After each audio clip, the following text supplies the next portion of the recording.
Sir, आज मैं इस सदन में ये मांग रखता हूं कि जैसे इंडियन वोटर के पास राइट टू इलेक्ट है, वैसे ही राइट टू रिकॉल भी होना चाहिए। अगर देश का मतदाता अपने नेताओं को हायर कर सकता है तो वो नेताओं को फायर करने की शक्ति भी उसे मिलनी चाहिए।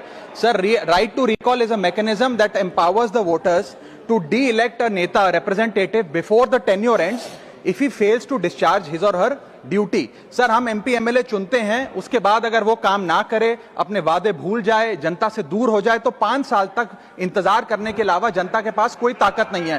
कोई इंटरिम प्रोविजन नहीं, कोई अकाउंटेबिलिटी नहीं, कोई परफॉर्मेंस रिव्यू नहीं, कोई करेक्टिव ऑप्शन नहीं। चुनाव से पहले नेता जनता के पीछे और चुनाव के बाद जनता नेता के पीछे।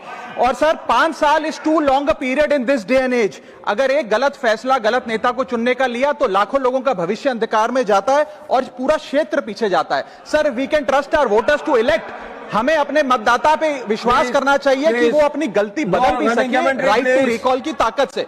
Sir, let me clarify that right to recall is not a weapon against politicians. It is an insurance policy for democracy. और भारत के संविधान में जब आप राष्ट्रपति को इंपीच कर सकते हैं टेन्योर के दौरान, उपराष्ट्रपति को हटाने का प्रावधान है, जजों को इंपीच करने के लिए प्रोसेस लेट डाउन है, यहां तक कि रूलिंग गवर्नमेंट के खिलाफ नो कॉन्फिडेंस मोशन लाकर आप सरकार बर्खास्त कर सकते हैं। तो एमपी एमएलए अगर आपका नॉन परफॉर्मिंग है तो उसको हटाने के लिए क्यों नहीं राइट टू रिकॉल मतदाता को देना चाहिए। दुनिया की 24 से ज्यादा डेमोक्रेसीज में राइट टू रिकॉल का मैकेनिज्म लागू है, जिसमें यूएस, कनाडा, स्विट्जरलैंड जैसे देश है। मैं आपको उदाहरण देता हूं सर, कैलिफोर्निया में एक गवर्नर क्रिस डेविस नाम के नेता 2002 में चुने गए।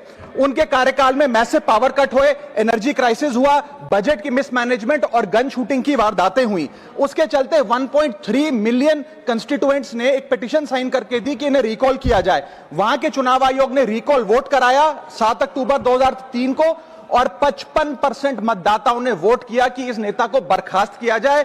ग्रे डेविस को हटाया गया और आर्नल्ड श्वार्ज़नेगर को वहां पे गवर्नर बनाया गया। सर, मैं बता दूं कि हिंदुस्तान में भी इसका प्रेसिडेंट है। कर्नाटक, मध्य प्रदेश, महाराष्ट्र और राजस्थान में रिकॉल मैकेनिज्म ग्राम पंचायत के स्तर पे लागू है और ग्राम सभा के लोग मतदाता वोट करके उन्हें वापस बुला सकते हैं। सर, लेकिन इसका मिसयूज ना हो, इसलिए हमें सेफगार्ड्स भी बनाने पड़ेंगे। एक थ्रेशोल्ड रखना चाहिए कि 35 से 40% मतदाता अगर साइन कर दे तभी राइट टू रिकॉल वोट करवाया जाए।